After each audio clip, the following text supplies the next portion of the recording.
President Abdel Fattah al-Sisi received the heads and representatives of Italian mining companies, namely Burton, Minerale Industrial and BSM, on Tuesday.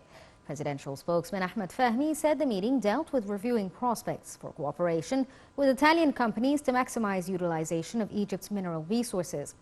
This cooperation comes in light of great success of the industrial cooperation model between Egypt and Italy in Ain al-Sukhna quartz production complex project, which was inaugurated by the president last May.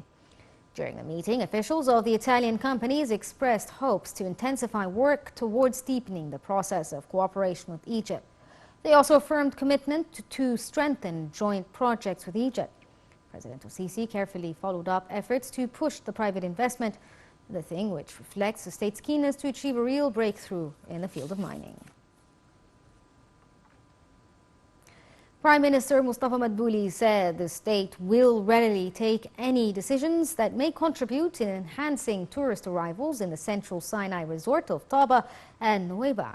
The comment was made during a meeting Madbouli presided over to follow up efforts to encourage tourism activities in the two cities. The Prime Minister said he will visit Taba and Nuweiba in the near future to get acquainted over the problems there and follow up on the situation of faltering hotels. Prime Minister Madbouli also asserted the importance of raising the efficiency of roads leading to the two cities and improve ATM facilities there.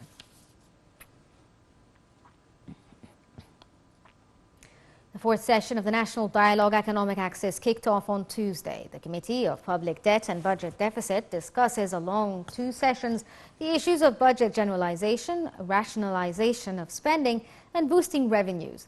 Meanwhile, committees of industry and private investment discuss in joint sessions the industrial policies and localization of industry, in addition to enhancing small and medium-sized industries.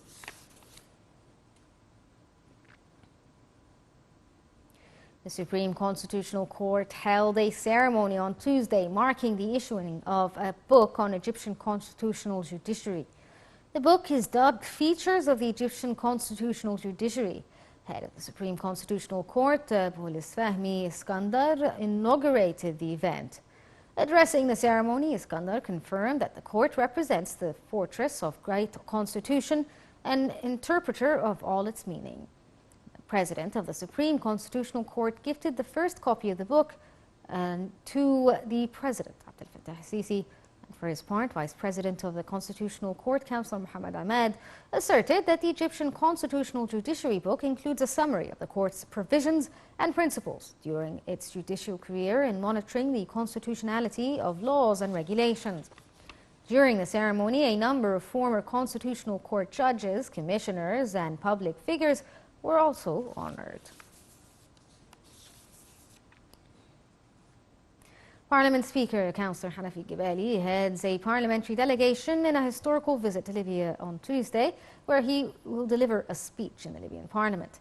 Gibali, who visits Libya for the first time, said that the visit came in the frame of Egypt's comprehensive support to the Libyan stability and regional security and the right of Libyans to preserve their national identity and territorial integrity.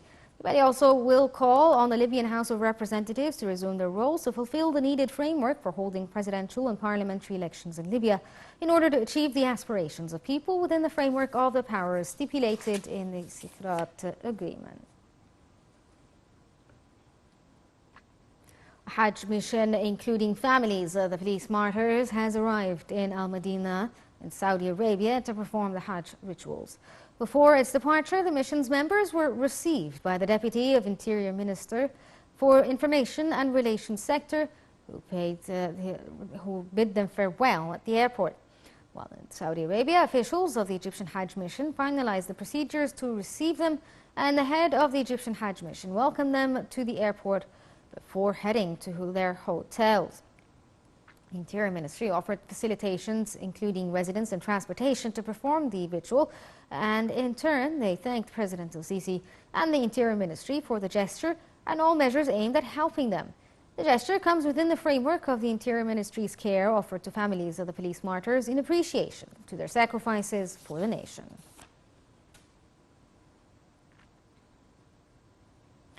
On the occasion marking the 10th anniversary of the June 30th revolution, the Ministry of Interior will organise an event to celebrate the occasion as part of the 23rd phase of We Are All One initiative.